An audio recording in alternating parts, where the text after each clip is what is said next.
درود به شما همراهان گرامی. پلن رو تقریبا تمام کردیم. بحث انوتیشن در زمینه متن نویسی و اندازه گذاری هست.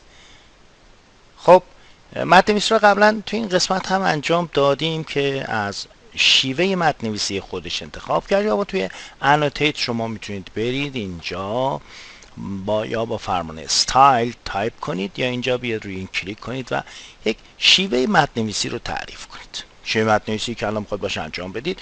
ما میخوایم این کدای ارتفاعی رو الان انجام بدیم، اینجا بذاریم، بعدش هم متن فارسی رو بنویسیم. خب اینجا الان استاندارد با فونت اریال رو نوشته. فرض کنید من تایم نیو رومنس رو میخوام استفاده کنم، پس تایم نیو رومنس اینو میذارم به عنوان استایل نیم و به همچنین فونت اون رو هم تایم نیو تی رو میزنم، تایم نیو رومنس رو پیدا میکنم. تایم نیو رومن اینجا چند نمونه داره، همون مدل سادهش رو انتخاب بکنیم. ارتفاع رو اینجا بهش نمیدم، اگر ندم هر بار که میخوایم تایپ کنم از من میپرسه ارتفاع چقدر باشه. اگر بدم همین رو قرار خواهد داد. سایر موارد رو نیازی به تنظیم بیشتر نداریم. ست کارنت هم میزنیم که این نمونه رو ست کارنت کنیم و اینکه کلوز میکنیم. خب متن رو میخوام بنویسیم، فرمان دی تکست رو بدید، دی تی رو میزنیم برای دی تکست، یا فرمان سینگل لاین تکست هست در حقیقت، چون ما تکست هم داریم به عنوان مولتی لاین تکست که مثل متن هایی که برای واژه پرداز ها استفاده میکنیم. اینجا جستیفای و استایل رو میتونیم تعریف کنیم. استایل رو که TNR هست اینجا نوشته. ارتفاع پیش بینی شدهش 2.5 هست و جستیفایش هم میدل هست، یعنی به وسط، چون قبلا میدل رو تنظیم کردیم برای نوشتن این متونی که اینجاست. ما الان خیلی مهم نیست، میتونیم جستیفایمون رو بدیم. اینجا مدل مختلفی گذاشت و لفت رو که تنظیم کنیم از یک نقطه شروع میکنیم به نوشتن. اینجا ما اندازه مثبت 1.20 و مثبت 4.40 رو داریم. پس این دوتا رو مینویسیم، مثبت 1.20 اینتر میکنم، مثبت اسخای میکنم. این هیت رو میخواست بپرسه که من یه بار دیگه این رو بنویسم که اشتباه نشه. این هیت رو بهش میدیم. روتیشن انگل یا زاویه چرخش رو میخواد اینم 0 باشه. الان متنمون رو مینویسیم مثبت 1.20 و بعد اینتر میکنم. خب قبل از که این کار بکنم اول لیر رو هم بزنم، چون توی لایه اشتباه هستیم.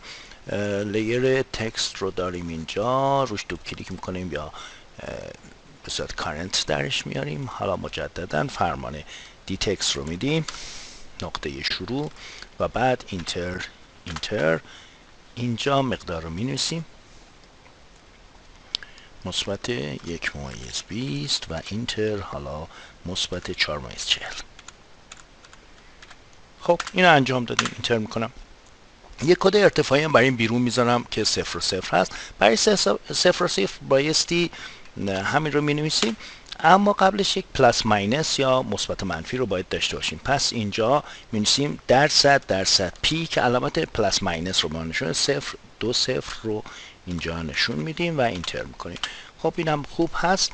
میتونیم حالا اون شکل کد ارتفاعی رو اینجا بسازیم، یه دونه دایره بکشیم اینجا، همینطوری چشمی انجامشون. یه پلی لاین رو میکشیم از اینجا. خوب هست ویتش مثلا باشه حدودا 25 صدم، ببینیم اگر مناسب هست. تقریبا خوبه، میتونه ضخامت بیشتری هم داشته باشه. حالا انقدر یا یک کم بلندتر، یک کمی هم این رو میبریمش داخل به این صورت و باز هم به همین ترتیب پلی لاینمون رو از کوادرانت اینجا QUA برای کوادرانت تا کوادرانت پایین میتونیم بذاریم. خب اینو میتونیم باز به اندازه همین اندازه که اینجاست تقریبا، حالا از دیستنس بگیریم،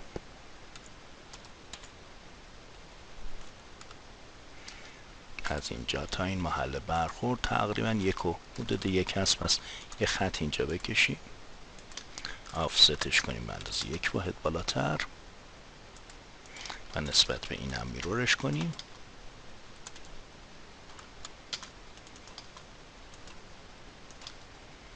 اکستندش کنیم اینو تا طرفین که این شکل رو برای ما به وجود بیاره.